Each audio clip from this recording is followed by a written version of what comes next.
Our presenter for the second presentation is Dan McCosh.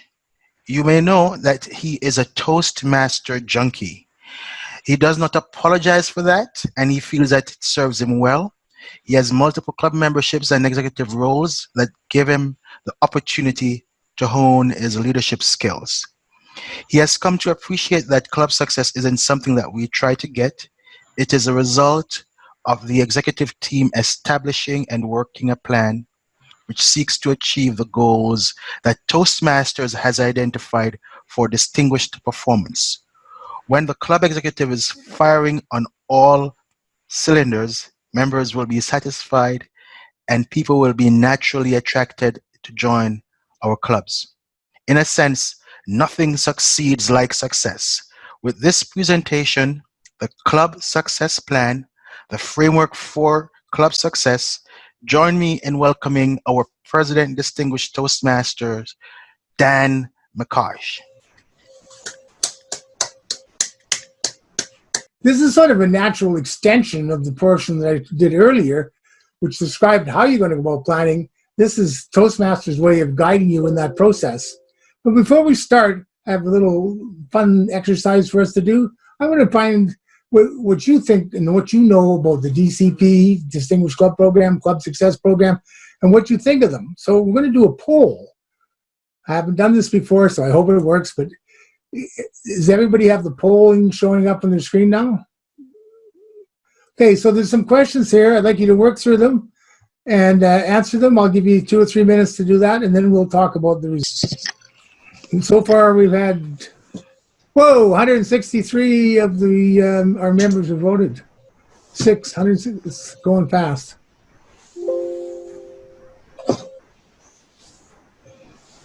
Okay, 10 seconds, and we're at 179 people, so there's still 45 people that haven't voted, but that's fine. We'll get a good, I think statistically speaking, 180 out of 235 is a significant sample.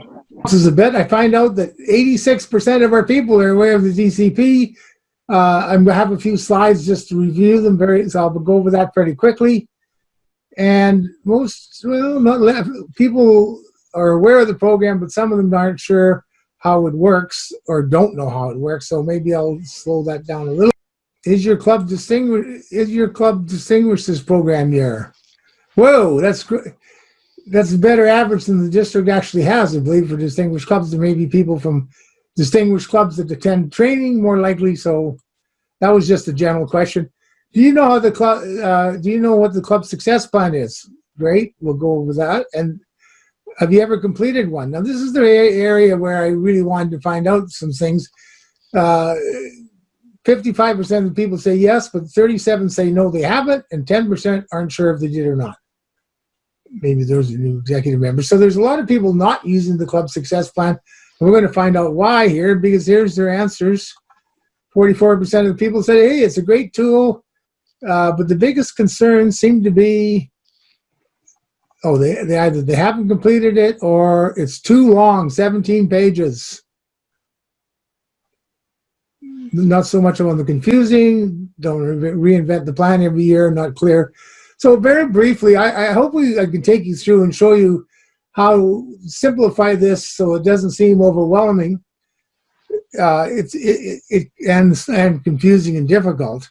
But the plan actually it guides you through the whole process I told you before. It's a way of putting down what you want to do, and then you don't have to reinvent it every year. Just in my clubs, we just review it and say, well, what's changed in the current situation? What's changed in our strategies that we want to do? And what it does is it forms a record that you can review during the year to see how it's going. And we talked about agility and having to be responsive to things that are changing fast. So you need to have, I would disagree with Mac that we don't want to have a plan at all. We just want to have a plan, something down there, but we've got to be able to be willing to review it and see what's changed and what may need to be readjusted. Close this and let's go to Club Success Plan. Well, I'll briefly run over this. DCP, there's 6 goals related to your educational achievements. When they're listed up there, 2 have to do with membership getting 2 members, getting 2 more, and 2 have to do with getting your training. Good news, you that are here today are already qualifying. You have to get at least 4 members trained in your club, in your executive, and then pay your dues on time and get your club officer list submitted into Toastmasters for the next year. So those are the goals. I don't know if everybody's familiar with this. I thought there's some confusion from time to time.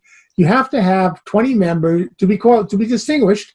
You have to have 20 members or a net growth of 5. And here's 2 examples. The base amount of membership is the membership at the end of June. So if you had this club had 13 members, however, come September they lost some. They're down to 9. So the growth of 5 members applies to the 13. They have to go to 18. They're at 9, so they actually need 9 more members. But it's a net growth of 5 from their original amount, base amount. In this other case, somebody was at 20. But they fell back to 19, so they have to get up to 20. If you're at 20, and you go down below that, you always have to go back to 20. Any questions on that? Rena, are you monitoring my chat for me? Yeah, I am. Okay. Because I don't see my chat that big. Okay. So with that basis, back to these 10. If you get 5 of them, you're distinguished. If you get 7 out of the 10, you're a select distinguished, and if you get 9 or 10 out of 10, you're president distinguished. Now these are a measure of how successful your club is according to Toastmasters, and that's why they provide these designations or these recognitions based on how you did. So, clubs. We're going to talk today about the club success plan. I just wanted to point it out. You notice it says Distinguished Club Program and Club Success Plan, because the 2 are related. What I've just told you about is what's required to get distinguished, and the Club Success Plan provides a basis for you to organize your plans around how you're going to do that. The Club Success Plan, somebody was noted to know whose responsibility is it, and 17 pages long. If you're the president of a club and the club tells you, well, you fill out the Club Success Plan, tell them, forget it, guys. This is a team effort. Everybody, there's something actually in the Club Success Plan for everybody, and I'm going to show you some best practices at the end where you can make it, the Club Success Plan, clearly relevant and important for every one of your executive members, including the past president. So here's the plan is composed of 2 things, 2 parts. A beginning part, which is sort of the club, I call it the club ground rules. It includes a number of things. And then the plan, the strategies, and so on for how you're going to achieve distinguished status. When I first, maybe it was the first time I was president, and called the team together and said, well, I'll put some stuff in here. It's all soft issues. Do we really care about that? And I got a big pushback. Oh, they said, we want to fill this out. I think they wanted to keep me in line, actually. I don't know. But it's very important to go through this to figure out, and I'll talk about some of these, but to pick the framework within which the club's going to operate. And the time to establish that framework and the ground rules and so on is at the beginning, not when you have a problem. So if everybody agrees this is going to happen, if something is happening that doesn't meet this outline of ground rules, they can go back and say, "Well, you said you're going to do this. You're going to have the agenda done a week ahead of time or 2 days ahead of time and mail out to everybody. You're not doing that." So they can sort of come up, give you your comeuppance, and you can go back and do what you agreed. So what are these bits? Does anybody have? I didn't ask. Does anybody have problems with these things, or how are you doing with these? Maybe I'll get my chat screen. I can't see my chat screen's not showing up here. There's nothing. Let me I'll read if does everybody fill this out easily, or are they having some difficulties what to put in there? You can just make a comment in the chat screen. Someone has commented, Dan, that it's very repetitious and that they find that really difficult. I responded that at one point we created one for my home club and we just tweak it each year. So yes, once it was a huge undertaking, but we go in and just update, as you said earlier, so it doesn't need to be as big an issue on an ongoing basis, in my opinion. Yeah, that's absolutely correct. You don't. So somebody just mentioned it's true. Some people are first time in the executive. That's right. We're going through this, so you don't feel embarrassed if you don't know what this is all about. If you haven't been on the executive, you may not have seen it before. Although I would encourage clubs to share this with your membership so that they know what the club's doing as well. So let's have a look at a few of these so-called soft pieces. Standard or sample team operating principles. Now that I just pulled this off from somebody, they're general. You may have. I actually saw a list of like 30 team operating principles, maybe a bit long for people, but these are the sorts of things you want to think how the club's going to operate together. We're going to be honest with each other, respect each other, respect our opinions, critique each other, but honor our commitments and so on. So it's worth discussing these things so that people say, oh yeah, I can live with that. Now, where are you going to get these from? You know, if you go on Google and you write down team operating principles and click it, you'll get a whole bunch of selection of them. You can pick what would work for you. It is difficult if you haven't done this before to suddenly come up with a bunch of reinvent the wheel, so to speak. Come up with all of these, but you can find examples on the net. Meeting ground rules. Actually, I like this one. I picked this up from a corporate boardroom. I went to a Toastmasters meeting and met in the corporate boardroom, and this was posted on the wall. So this is what the executives of this organization agreed to for meetings. So some of them, there's a humor in here too. Phasers on stun. I think that means turn your cell phone off. Yeah. But these things are good. No sidebars. Executive meetings, well, I'm probably as guilty as the next guy of having a sidebar. Right, Glenn? So there are, these are good things to work out ahead of time. Digressions go into a parking lot. Don't get sidetracked in your meetings with somebody bringing up a shiny new little issue to deal with. Put it aside and come back to it. So this presentation will be posted, so if you want to copy some of these, feel free. But again, Google meeting ground rules, and you'll find all sorts of possibilities, and you can decide in your club what you want to do. There was one here, values. That's going to be a difficult one, but Toastmasters has 4 values, right? Respect, integrity, service, and excellence. And it's worth actually in your discussions to talk about what does that mean for us? What does it mean to have integrity? What does it mean to provide service? So that there's not just a word out there, but an understanding of what we value as a club and as Toastmasters.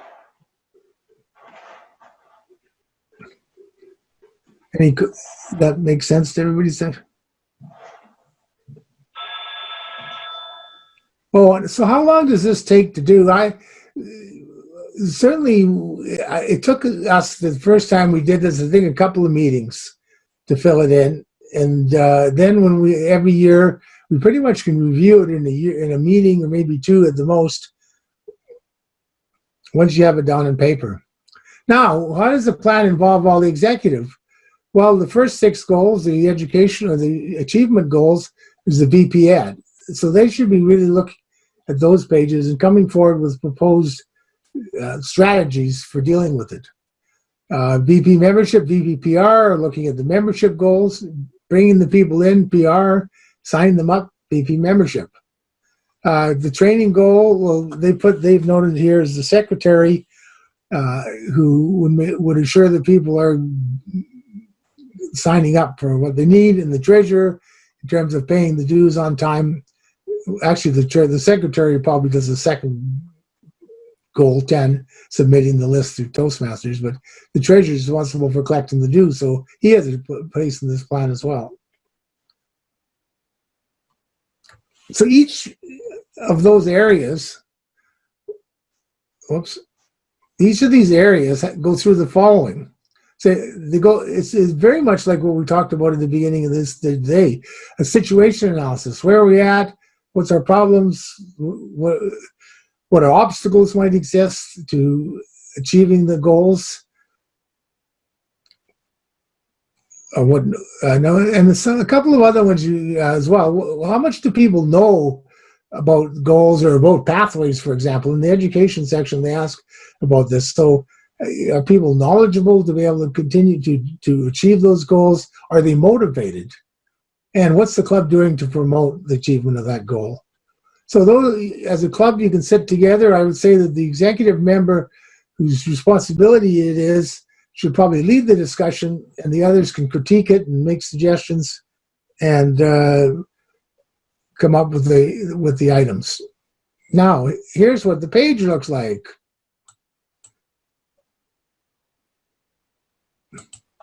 So this is, here's the what of what you're going to do. Here's the how, who's responsible for it, and then when it's going to get done. So it may look like a lot of words and a lot of boxes, but it's really fairly straightforward into what it wants in each of those things.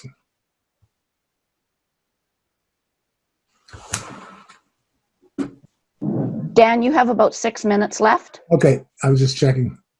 So let's open up I'll open up the chat box and see what people's best practices are in this regard. And I've got a couple I want to share with you. The strategies at a glance. If you can put your strategies and how you're making it down, so where on a regular monthly basis you can look, are we moving towards where we want to be? Now this sheet, does anybody recognize it? It's actually the last page of the club, of the area director's visit report. So that's a great way to track what you're doing. I think that you can review every month and see who's working towards their levels. Are they still going to make it? How are we doing with new members? How many did we get? When do we expect to get some more? So that the keeping things at a glance, so you're not opening up your club success plan at a executive meeting, all 15 pages of it, and going through it page by page. Now, here's the thing that I think is really worth considering. I find those pages, they're not that friendly, I'll be honest. I don't think they're that friendly. And one of my clubs many moons ago came up with this. They developed a matrix activity. So the activity could be promoting the club, getting members. So what's the goal? You can have many strategies listed here. What resources do you need to pursue those strategies? Who's responsible? So if you're, one of your goals is to have open houses, well, who's going to organize that? And what is each individual's role supposed to be? Then the timetable and the actual results. This is a bit like, if you're Politico, this is sort of like the letter that the Prime Minister or the Premier gives each of his ministers. Here's what I want you to accomplish, and then they fill in how it's going to happen. By doing this, so what we did was we had a separate sheet for each club officer. So even the Sergeant at Arms had a sheet. What was he going to do? They're going to make sure the meeting's set up every week. They're going to help with open houses by providing food and whatever their role might be. What resources they need. They may need some money. They might need to get some signs made up or use some Toastmasters signs. So everybody on the executive works and fills out their sheet, and when they look, and the president can work with them to make sure they're getting there to do what they said they're going to do. Now that's all I have, but let's see what is there any best practices? Oops. How are other people handling this? Oh, here's an example, Eileen. It's good to go through this with the outgoing executive and the incoming executive, so that you learn from the past and in the future and look towards the future. remuneration guy was here, which I told you. Dan, we have a comment that from Joe saying it's an excellent exercise that the executive needs to participate in. In his That's 5 years why I as a closed club the windows. officer, it's never taken more than 2 hours. So Yeah. that could be your first executive meeting to work on this.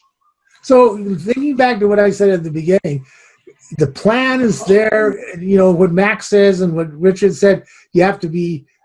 You want to have yourself a plan. You want to review it as things change.